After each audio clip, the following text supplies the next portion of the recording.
উত্তর দিনাজপুর জেলার করণদিঘি ব্লকের রসাখোয়া দক্ষিণ খন্তায় দীর্ঘদিন ধরে বিদ্যুৎ না থাকায় গরমে ভোগান্তিতে ভুগছে গ্রামবাসীরা। রাস্তা অবরোধ করে বিক্ষোভ দেখায়। গ্রামবাসীদের অভিযোগ, গ্রামে যে ট্রান্সফরমার আছে সেটা সম্পূর্ণ গ্রামের লোড নিতে পারছে না, বারবার ট্রান্সফরমার নষ্ট হয়ে যাচ্ছে। তাদের দাবি অতি শীঘ্রই যেন তাদের ক্যাপাসিটি হিসাবে ট্রান্সফরমার দেওয়া হয়।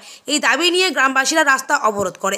করণদিঘি থানার পুলিশ এবং রসাখোয়া ফাঁড়ির পুলিশ এসে অবরোধ তুলে এবং তাদের আশ্বাস দেয় অতি শীঘ্রই তাদের দাবি পূরণ হবে।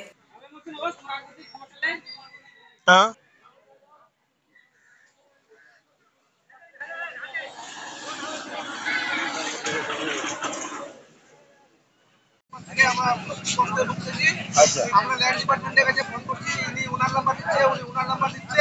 আমরা সঠিক লোক লাইন আমাদের মানে ভালো করে দিয়ে আসছে না। আজকে ট্রান্সপোর্ট নাই, কালকে অমুক নাই, কালকে তমুক নাই। 11,000 ছিঁড়ে পড়ে গেলে কেউ আমাদের 11,000 তার জয়েন করে না। এখন কি প্রবলেম? এখন লাইন নাই স্যার। ভিডিও অন করেন, ভিডিও অন নাই।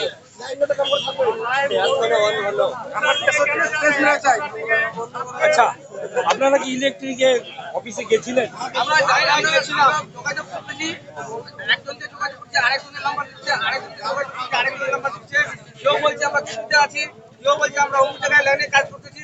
আমাদের এখানে রাস্তা পাতে আসলে যখন আমরা থাকি না, রাত্রে ঘুমাই যায়, তখন আসে উপরে কি না কি করে আবার চলে যায়। আমরা দেখতে পাই না ওদেরকে যে কখন আসলো আর কখন গেল।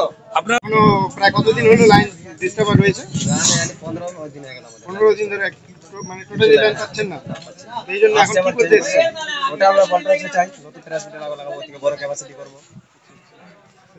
শুনতেই পারলেন যে গ্রামবাসীর